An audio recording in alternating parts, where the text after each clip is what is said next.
3 wawancara yang sudah saya lakukan, kita mendapatkan beberapa data untuk menguji apakah usaha tersebut layak untuk dilanjutkan atau tidak.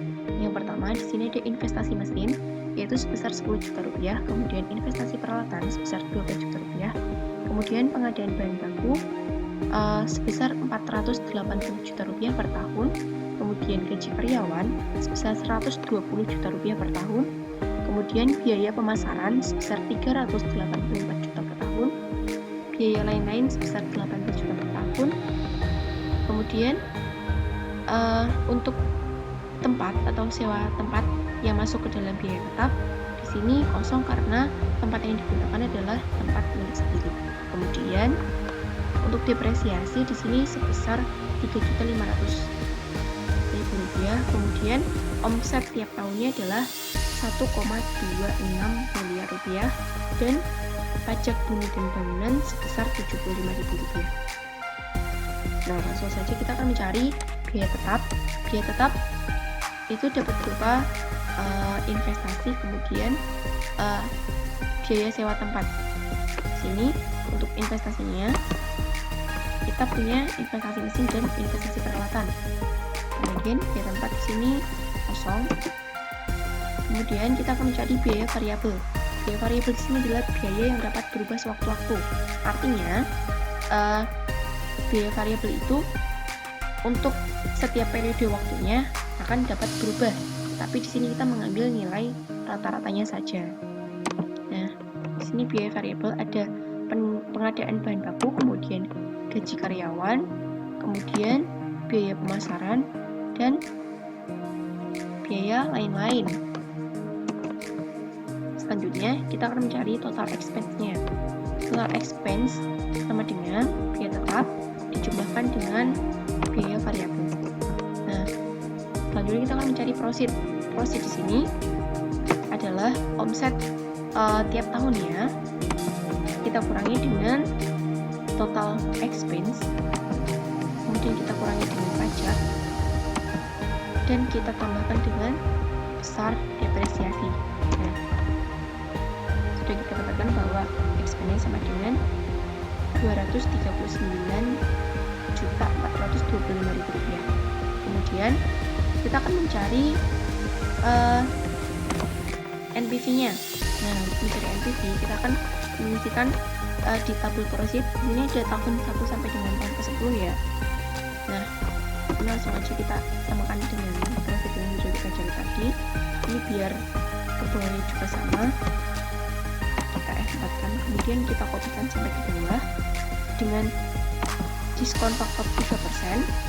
Diskon faktor di sini saya menggunakan suku bunga yang didapatkan oleh si pemilik usaha setelah dia meminjam jumlah uang ke sebuah koperasi seperti itu. Nah, di sini untuk besar DF-nya sama dengan 1/1 ditambah dengan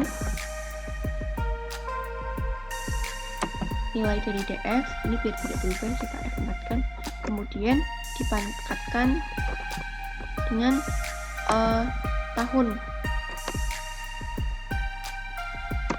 Nah, ini tinggal kita kopikan sampai ke bawah. Selanjutnya kita akan mencari PV profit. Nah, PV profit sendiri adalah profit dikali dengan DF-nya. Nah, ini tinggal kita copy sama seperti tadi ya. Nah, untuk total PV profit di sini kita akan menggunakan rumus sum. Nah, kita berada di Excel. Nah, sampai ini.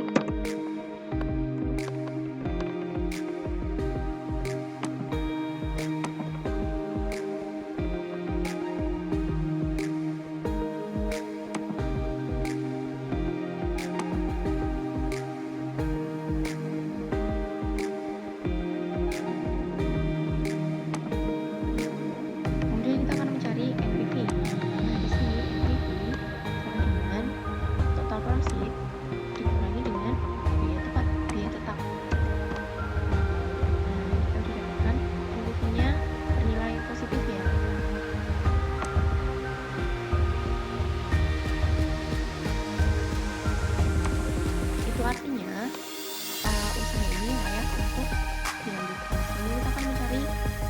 payback periode. Nah, payback periode itu biaya tetap dibagi dengan deposit, kemudian dibagi dengan 12. Ini biaya tetap dibagi deposit dikalikan dengan 12. Kita sudah mendapatkan bahwa investasi itu akan kembali dalam waktu 1,1 sekian tahun, anggap saja 7 tahun 1 bulan. Nah, berdasarkan NPV dan payback periode, maka dengan payback periode itu juga di bawah dengan periode dari usaha tersebut, maka dapat kita simpulkan bahwa